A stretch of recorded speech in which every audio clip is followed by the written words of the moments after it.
5번과 6번은 다소 이제 비슷한 부분인데요. 채무자의 근로자에 대한 임금, 퇴직금, 그리고 재해보상금, 그리고 임치금, 신원보증금이 있습니다. 이 부분은 우리가 이제 사업소득자들에게 많이 해당되는 부분인데요. 회사를 운영하시다가 파산에 이르게 된 분, 또는 개인 사업을 하다가 이제 아르바이트생들이나 또는 이제 일용직들에게 이런 임금을 주지 못한 경우, 또는 퇴직금, 그리고 일을 하다가 발생되는 산업재해에 대한 이런 보상금들, 그리고 이제 이 근로자들이 특수한 경우가 있습니다.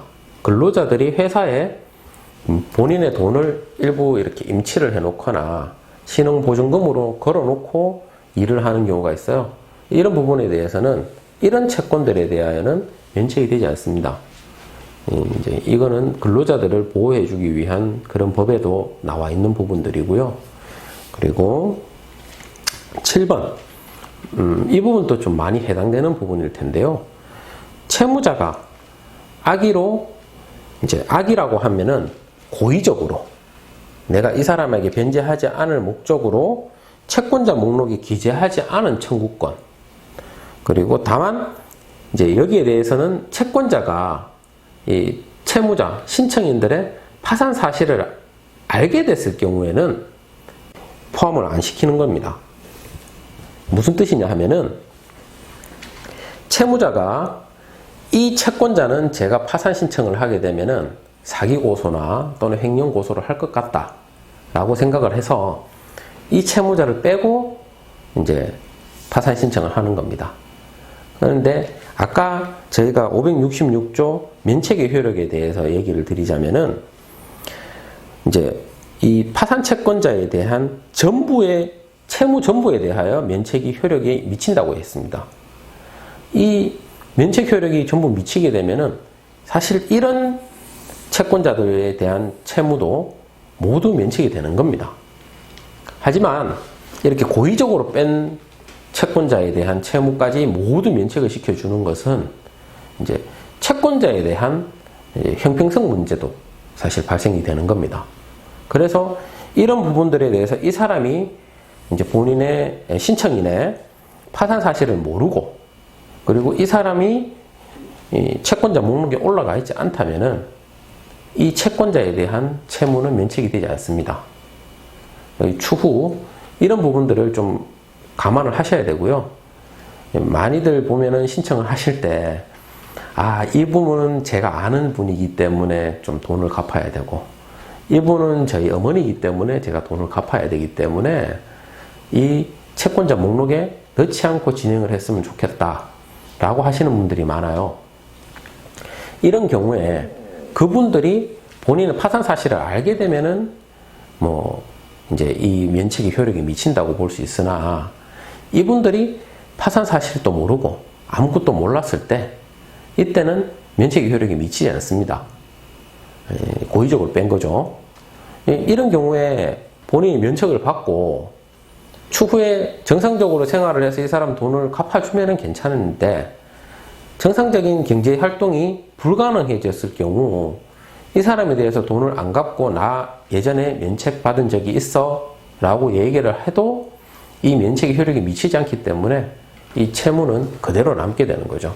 오히려 이 부분에 대하여 추후에 이 다른 채권자들이 편파 변제 또는 재산 은닉이라고 이 면책 결정에 대한 그 이의를 또 제기를 할 수 있는 그런 상황이 발생될 수도 있습니다. 그렇기 때문에 저희가 파산 신청을 할 당시에는 어지간하면 모든 채무를 다 기재를 하고 이 사람에게 개인적으로 갚는 것은 차치하고 나중에 면책을 받고 도의적으로 얼마씩 이렇게 갚아 나가는 것은 저희 영역이 아닙니다. 신청인들 영역도 아니고 판사님들의 영역도 아닙니다. 그렇기 때문에 그 부분에 대해서는 본인이 추후에 진행하는 부분이고요. 파산 면책 단계에서는 이 채권들도 모두 넣는 것을 저희는 적극 권유를 합니다. 네, 그렇게 보시면 되고요. 그리고 8호. 채무자가 양육자 또는 부양 의무자로서 부담해야 하는 비용이라고 합니다.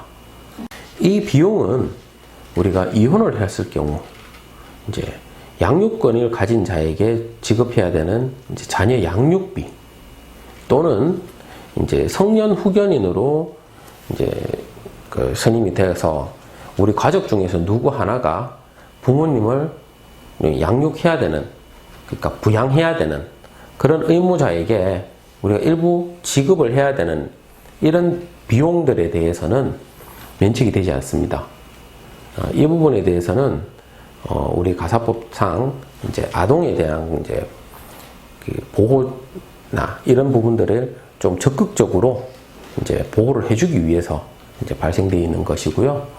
이거는 과거 양육비도 모두 포함되는 부분이기 때문에 양육비 채무는 여기 채권자 목록에 올릴 수도 없고 올린다 하더라도 면책이 되지 않습니다. 이렇게 보시면 되고요. 원래는 9호가 하나 더 있었어요. 작년까지만 해도. 이 9호에는 학자금 채무가 있었습니다. 이 학자금 채무가 9호가 있었는데 이게 2021년 12월 28일부로 작년 말부로 사라졌습니다. 이제 학자금 채무도 면책이 됩니다. 이제 이 학자금 채무 면책이 효력이 미치는 이제 그 범위는 과거에 파산을 받았던 분들도 이 학자금 채무에 대해서는 면책이 됩니다. 그러므로 현재 지금 학자금 채무를 부담하고 있는 분들이 있다면은 이 면책을 받은 사실이 있다라는 것을 밝혀서 이제 장학재단에다가 얘기를 해주시면 되는 거고요. 면책 결정문을 포함하여. 만약에 이 학자금 채무가 과다해서 지금 현재 변제를 할 수 없다라고 하신다면은 찾아오십시오. 또는 저희한테 연락을 주십시오. 그러면은 저희가 이 학자금 채무에 대해서도 면책을 도와드릴 수 있도록 노력해 보겠습니다. 그래서 이 1호부터 9호에 해당하는 부분들이 면책이 되지 않는 채무고요. 이 면책이 되지 않는 채무의 이제 다른 말로 해서 비면책 채권이라고 합니다. 그래서 이 비면책 채권이 이제 여러분들의 면책 이후에 이제 본인들을 다시 괴롭힐 그런 상황이 발생이 될 수 있어요.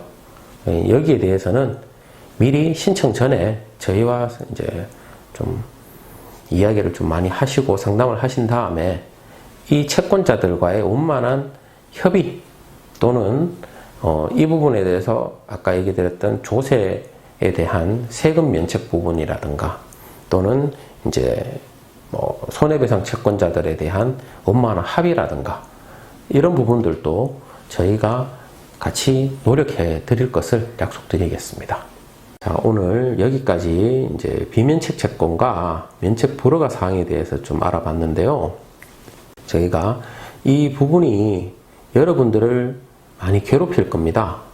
파산 면책 신청을 할 경우에 내가 이게 면책이 되는가 또는 이게 면책을 되더라도 이 채무에 대해서는 내가 갚아야 된다라고 얘기를 들었는데 라고 이렇게 생각을 하시는 분들이 많아서 신청하시기를 주저하시고 상담조차도 꺼려 하시는 분들이 많습니다.